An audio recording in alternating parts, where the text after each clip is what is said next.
Shalom, selamat pagi saudara-saudari. Mari kita mengawali hari dengan merenungkan firman Tuhan sebagai sumber kekuatan kita sepanjang hari ini. Mari kita berdoa. Selamat pagi Bapa yang baik, kami bersyukur untuk penyertaan Tuhan sepanjang malam dan pagi hari ini kami bangun dengan tubuh yang sehat. Kami siap menjalani sepanjang hari ini bersama-sama dengan Engkau.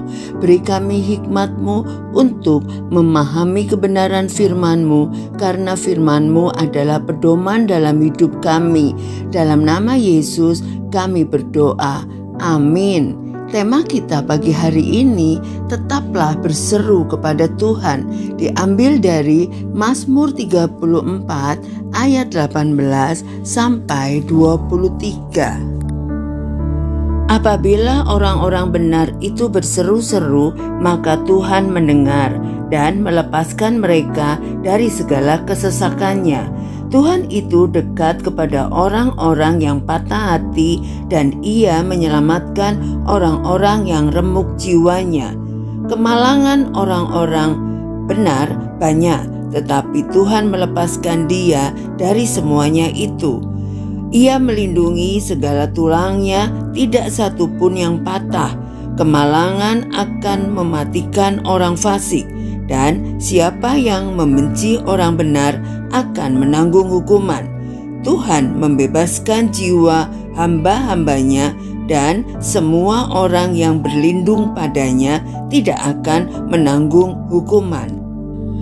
Jawatan Cuaca Nasional memberi saran bahwa jika Anda terjebak dalam badai petir yang dahsyat di tempat terbuka, maka Anda sebaiknya berlutut, membungkukkan tubuh ke depan dan meletakkan kedua tangan di atas lutut. Dengan demikian, apabila petir menyambar di dekat Anda, kecil kemungkinan tubuh Anda akan berfungsi sebagai konduktor. Pengamanan yang maksimum tergantung pada seberapa rendah posisi tubuh Anda.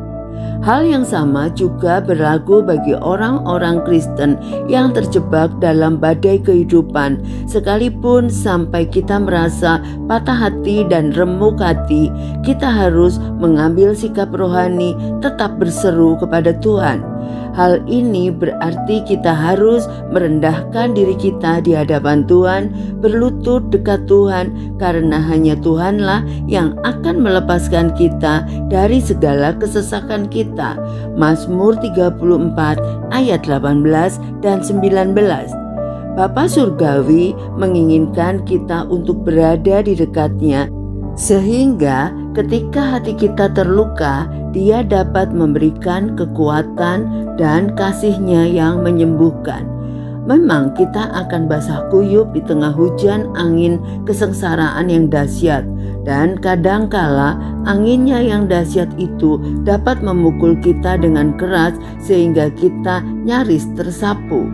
Setiap kali cahaya kilat yang membutakan muncul, kita akan sangat tergoda untuk berdiri dan berlari. Namun, menjaga sikap rohani tetap berseru dan dekat kepada Tuhan merupakan cara terpasti dan teraman untuk bertahan dalam badai itu. Daud meyakinkan kita bahwa mereka yang percaya dan tetap berlindung kepada Allah dalam badai kehidupan tidak akan turut dihukum. Mazmur 34 ayat 23. Allah tidak membebaskan kita dari badai kehidupan. Dia melindungi kita di tengah badai kehidupan. Mari kita berdoa. Terima kasih Tuhan Yesus untuk kebenaran firman-Mu yang menguatkan kami bahwa Engkaulah satu-satunya tempat perlindungan kami yang paling aman, dan Engkau pasti mendengar seruan doa kami. Ampuni kami bila kami masih sering merasa takut dan khawatir seperti tidak percaya kepada pertolongan-Mu. Segala kekhawatiran dan ketakutan kami usir keluar dari pikiran kami di dalam nama Yesus. Kami mau tetap tenang dalam genggaman tangan-Mu. Berikan kami kekuatan bersama-sama Engkau melewati segala badai kehidupan. Berkati kami sepanjang hari ini. Dalam nama Yesus kami berdoa dan mengucap syukur. Amin. Selamat beraktivitas. Tuhan Yesus memberkati.